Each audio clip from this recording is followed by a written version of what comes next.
Tiga yang atas tadi itu laki-laki dan perempuan semuanya diwajibkan. Tapi kalau tiga yang terakhir khusus perempuan saja. Jadi perempuan itu ada 6 waktu dia harus mandi wajib. Ya, kalau laki-laki cuma 3 waktu saja. Nah, makanya penting nih perempuan belajar mandi wajib. Ya, kapan saja waktunya. Pertama ketika keluar mani. Nah, mani ini kan banyak cairan putih yang keluar dari kemaluan. Ada yang namanya mani, ada yang namanya madhi, wadi, ya. Nah, mani ini keluarnya disertai syahwat, ya. Kalau sudah syahwat itu ya berarti udah tahu ya syahwat. Bahasa sudah jadi bahasa Indonesia. Cairan putih yang keluar disertai syahwat, tapi ini kadang disertai rasa nikmat atau tidak. Ya, keluar mani. Nah, mani ini cairan putih, keluarnya itu memancar dan dia ada aroma khasnya. Itu mani. Ya, kita bedakan dengan madhi. Madhi itu keluar di saat kecapean, bawa barang berat, tiba-tiba ada cairan putih. Nah, itu kalau itu keluar bukan mandi, ya, cukup ganti celana dan kalau mau sholat wudhu, ya, itu madhi. Nah, yang wajib mandi itu kalau keluar mani. Biasanya mani ini keluar di saat terjaga atau ketika tidur, ya. Kalau ketika tidur sudah sangat jelas, kalau udah merasa bersyahwat dan keluar dengan sifat-sifat mani tadi, berarti sudah harus mandi wajib. Kemudian kalau ketika tidur itu biasanya mimpi, ya, mimpi berhubungan seksual. Nah, mimpinya ini kadang mengeluarkan mani, kadang tidak. Nah, bukan mimpinya yang membuat kita jadi diwajibkan untuk mandi, ya. Bukan mimpinya, tapi keluar maninya. Jadi pas bangun ingat tadi mimpi apa, lihat celananya basah atau enggak, ada maninya atau tidak, ya. Kalau ada mani, mandi dulu baru wudhu dan sholat subuh, ya. Kalau misalnya tidak ada mani, boleh langsung wudhu dan sholat subuh. Nah, ini bukan cuma tidur malam, ya, tidur kapanpun. Pokoknya kalau udah bangun tidur ada mani, ya, berarti harus mandi wajib. Nah,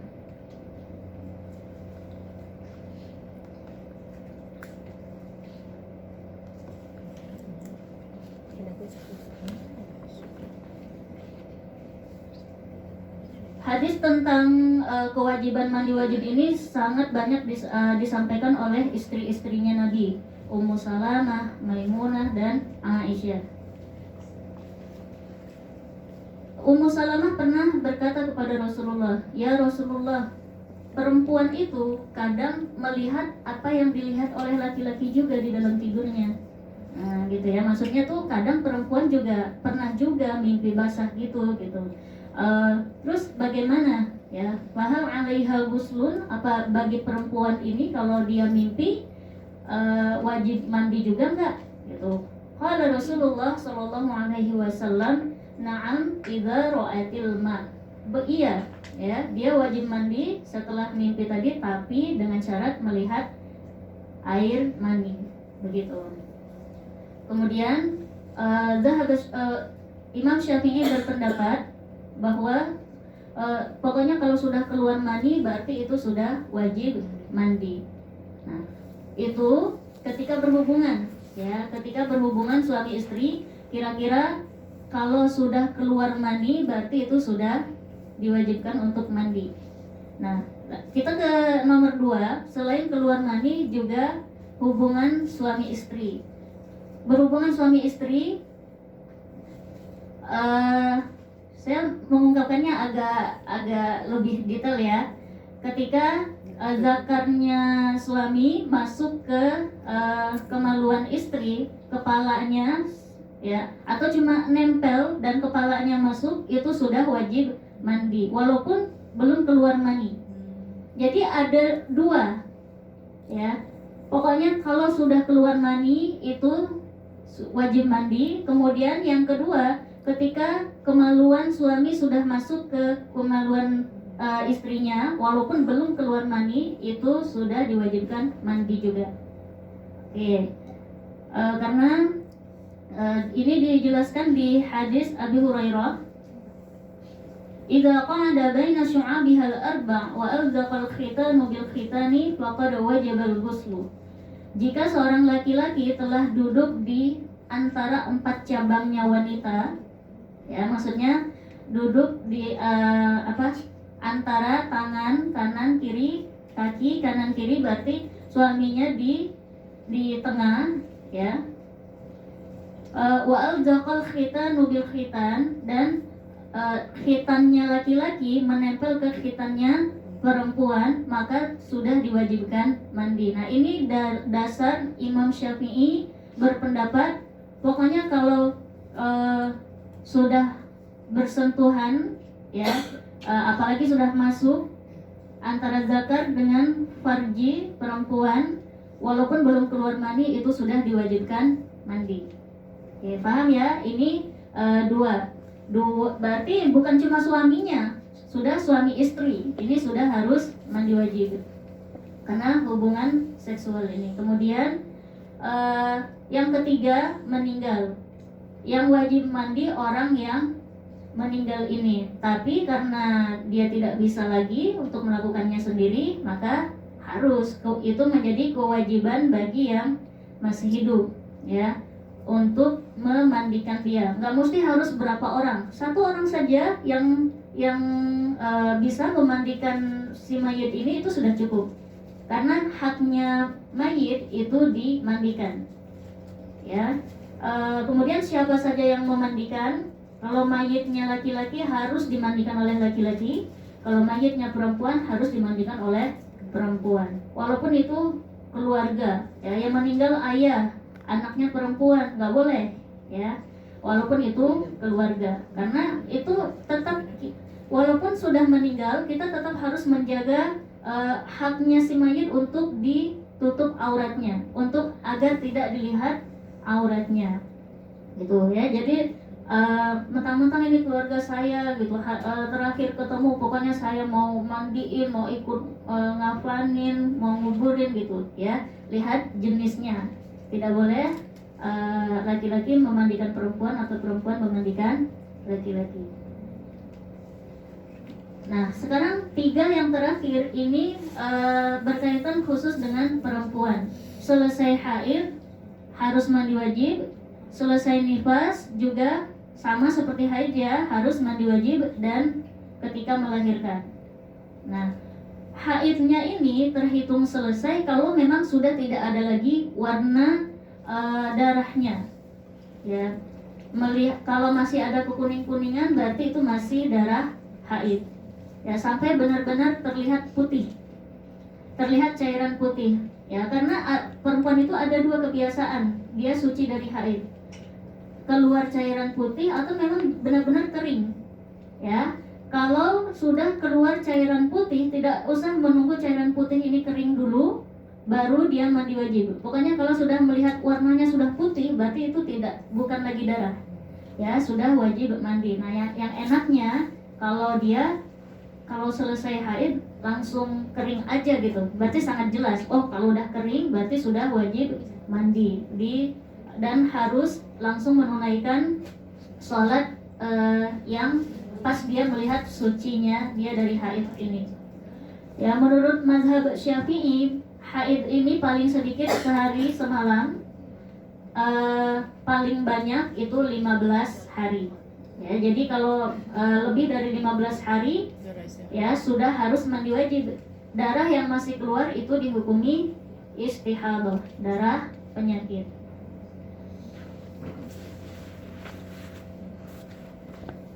Idza aqbalatil haidu fada'is shalah, fa idza dhahaba qadruha faghsili 'anki dama wa shalli. Ya, kalau seorang perempuan dia mendapati dirinya haid, maka dia harus meninggalkan sholat. Dan kalau sudah tidak ada lagi darah, maka dia sudah diwajibkan untuk sholat kembali. Gitu ya. Jadi kalau artinya kalau sudah melihat tidak ada lagi darah di pagi hari, tapi udah mandi tadi, jam 6 sudah mandi gitu, tapi kok jam 8 tidak melihat darah lagi, berarti dia sudah suci. Nggak boleh nunggu. Saya biasanya jadwal mandinya pagi jam 6, sore jam 6 lagi gitu misalnya. Nggak ngikutin jadwal mandi kita ya. Kalau setelah jelas suci dari haidnya, maka saat itu juga kita sudah diwajibkan mandi ya, tapi tidak harus buru-buru. Maksudnya diwajibkan mandi kalau memang sudah ada kewajiban sholat yang harus dia kerjakan saat itu. Misalnya jam 8, sudah jam 8 pagi dilihat tidak ada lagi darah, tapi masih ada kerjaan gitu. Gak apa-apa, masih terus melakukan pekerjaannya ya, menyelesaikan pekerjaannya, terus sampai masuk waktu zuhur, berarti dia sudah wajib untuk sholat zuhur ya. Kemudian untuk lebih berhati-hati, dia boleh mengakhirkan zuhurnya sampai mendekati waktu asar, dengan syarat harus benar-benar menjaga waktunya. Jangan sampai lewat zuhur ternyata memang tidak ada lagi darah yang keluar, masih belum mandi gitu. Jadi memang harus ketika sudah ada kewajiban sholat bagi dia dan dia memang sudah suci, maka saat itu juga dia menjadi wajib untuk mandi saat itu juga. Nifas juga begitu ya. Tapi kalau nifas waktunya lebih panjang dan sebabnya juga berbeda. Kalau haid ini keluar dari wanita yang keluar darah yang keluar karena memang itu kebiasaan wanita yang balik, dan darah yang keluar ini adalah darah yang sehat ya. Kalau lebih dari 15 hari berarti itu sudah jadi darah penyakit. Nah, kalau nifas itu terjadinya karena melahirkan anaknya keluar, kemudian baru dihitung nifas setelah anaknya ini lahir ya. Terus kalau ada darah yang keluar sebelum melahirkan, nah itu kan biasanya kalau pas sudah mulai kontraksi, ada sebagian yang darahnya sudah mulai keluar. Ulama berbeda pendapat di dalam hal ini ya. Kalau mazhab Syafi'i menyebutkan itu istihadah ya, tapi kalau mazhab Hanbali itu sudah termasuk haid. Jadi bagi yang bermazhab Hanbali, misalnya 3 hari sebelum melahirkan sudah keluar darah, maka nifasnya dia sudah dihitung dari 3 hari sebelum melahirkan itu. Nah, tapi mazhab Syafi'i karena menerjemahkan nifas sebagai darah yang keluar disebabkan melahirkan, jadi menghitungnya setelah melahirkan.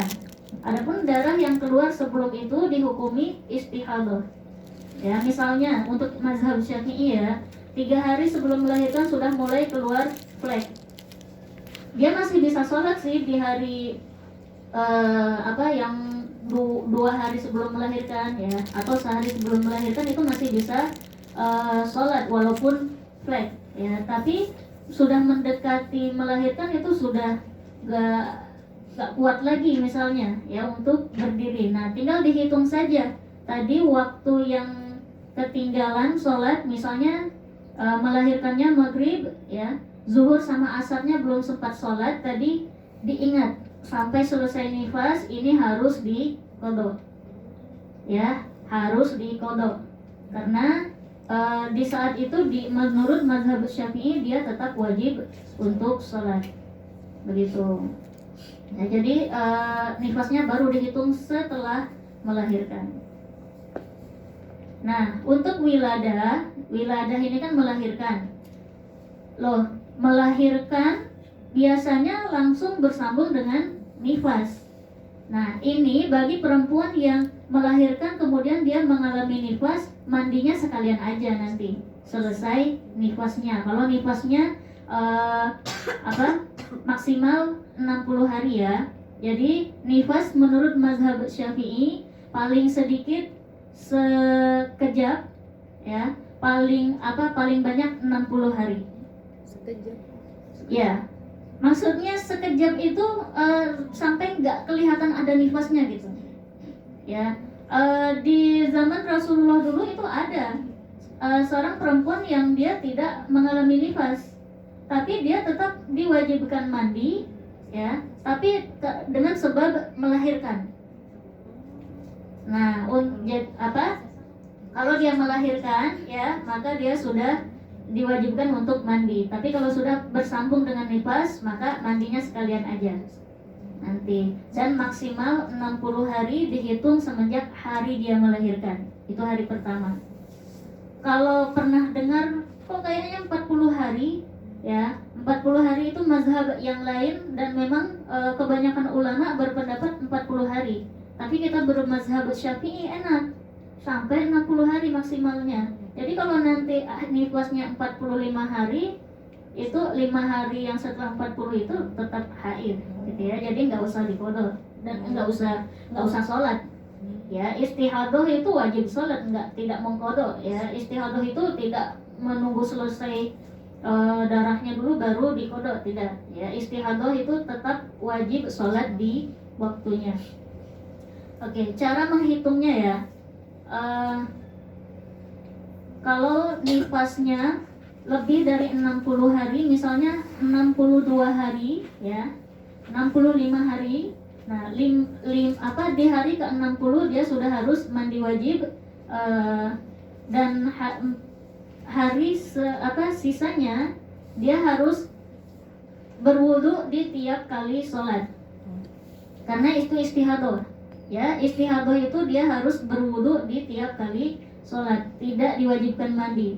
Walaupun ketika sholat darahnya masih keluar, karena itu darah penyakit. Yang namanya penyakit mau gimana lagi? Itu berbeda dengan haid. Kalau haid itu memang sudah jadwalnya perempuan, begitu ya, kebiasaan perempuan, dan itu keluarnya disebabkan karena memang sehat. Dia sehat, maka dia mengeluarkan darah haid. Oke, jadi itu 6 sebab kita diwajibkan untuk mandi. Ketika keluar mani, ya, baik itu karena berhubungan suami istri atau bukan, pokoknya ketika terjaga atau ketika tidur, pokoknya keluar maninya itu sudah mewajibkan mandi. Kemudian hubungan suami istri, ya, ketika kemaluan laki-laki masuk ke kemaluan perempuan. Kalau sudah ujungnya saja sudah masuk, itu sudah wajib mandi, walaupun belum keluar maninya. Ya, meninggal, selesai haid, nifas, dan karena melahirkan. Lalu ada loh mandi yang lain juga, ya, tapi itu sunnah. Banyak mandi sunnah jadinya. Kalau di Indonesia bilangnya mandi wajib, ya, yang 6 macam itu mandi wajib, berarti lawannya adalah mandi sunnah.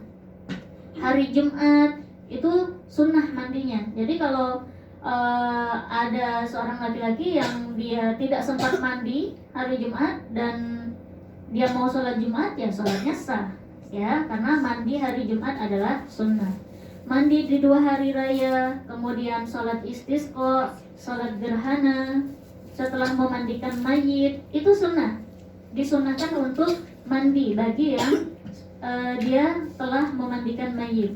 Kemudian ketika masuk Islam, ya, ketika masuk Islam ini pun ulama berbeda pendapat. Ada yang berpendapat kalau sudah masuk Islam berarti langsung mandi, disunahkan mandi. Atau pendapat yang kedua, kalau memang ketika dia masuk Islam memang dia dalam keadaan berhadas besar, maka di saat itulah dia harus mandi wajib, gitu. Misalnya dalam hari itu dia habis berhubungan suami istri, kemudian dia masuk Islam. Nah, ya, menurut pendapat yang kedua, di saat itulah dia disunahkan untuk mandi. Tapi menurut pendapat mazhab Syafi'i, kalau masuk Islam udah berarti sunnah mandi wajib. Ya, sadar dari gila dan mabuk. Ya, misalnya mabuk karena apa gitu, salah makan apa gitu. Tapi biasanya mabuk yang sampai bikin nggak sadar itu kalau minumannya memabukkan, ya. Nah, itu kalau perbuatan mabuk karena minum minuman keras, ya dia berdosa. Tapi ketika sadar dari situ pun dia tetap ada kesunahan untuk mandi juga gitu. Jadi kadang ada dua hukum yang memang harus dilakukan, ya, seperti mabuk yang dilarang tapi setelah sadar harus mandi, sunnah mandi. Bagi yang mau haji dan umroh, ya, ketika mau ihram itu juga disunnahkan mandi, ya, sebelum bilang labbaik Allahumma labbaik, itu sebelum memakai kain ihramnya, ya, untuk yang laki-laki atau yang untuk perempuan memakai pakaian ihramnya, dia sunnah untuk mandi dulu, ya. Kemudian ketika masuk kota Makkah dan Madinah juga. Nah ini ya, wukuf di Arafah, mabit di Muzdalifah, melempar jumroh, tawaf dan sa'i, itu semuanya ritual haji dan umroh, ya. Sebelum kita melakukan tiap ritual itu disunahkan untuk mandi, menurut mazhab Syafi'i.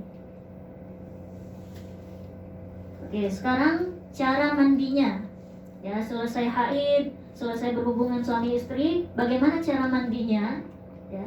An Aisyah qalat, kana Rasulullah sallallahu alaihi wasallam idza tasala minal janabah yabda fayaghsilu yadayhi. Ini hadis dari Aisyah. Rasulullah itu sallallahu alaihi wasallam kalau ingin mandi dari janabah, ya, dia memulai dengan mencuci kedua tangan dulu.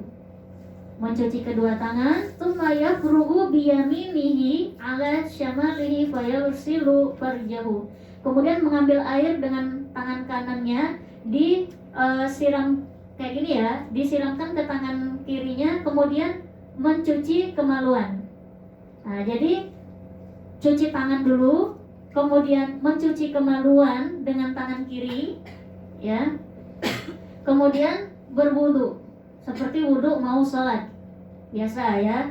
Kemudian tsumma ya'khudul ma fayadkhulu asabi'ahu fi usulis sya'ri. Setelah berwudu menyiramkan air ke kepala. Jadi dimulai dari kepala. Rasulullah kalau mandi wajib mulainya dari kepala. Kemudian baru kemudian setelahnya meratakan air ke seluruh tubuhnya. Itu cara mandinya, ya. Pertama mencuci tangan, kedua mencuci kemaluan, kemudian berwudu, ya, kemudian memulai mandinya dengan dari menyiramkan air ke kepala, baru kemudian ke seluruh tubuhnya. Itu yang dilihat. Berarti ada niat yang belum disebutkan di sini, karena niat memang tidak dilafazkan. Nah, kapan waktunya kita berniat? Menurut mazhab Syafi'i ketika kita isyra', ya, ketika kita syuru' fil ibadah. Ketika kita mulai melakukan mandi wajib, itu baru diperintahkan untuk berniat. Mandi wajib itu dihitung ketika membasuhkan air ke kepala. Walaupun tadi kita mencuci tangan dulu, ya, mencuci kemaluan dulu, wudu dulu, ya. Berniatnya itu ketika baru mau mulai mandinya. Nah, di situ sama kayak mau sholat. Niatnya itu bukan pas lagi siap-siap gitu, bukan, ya.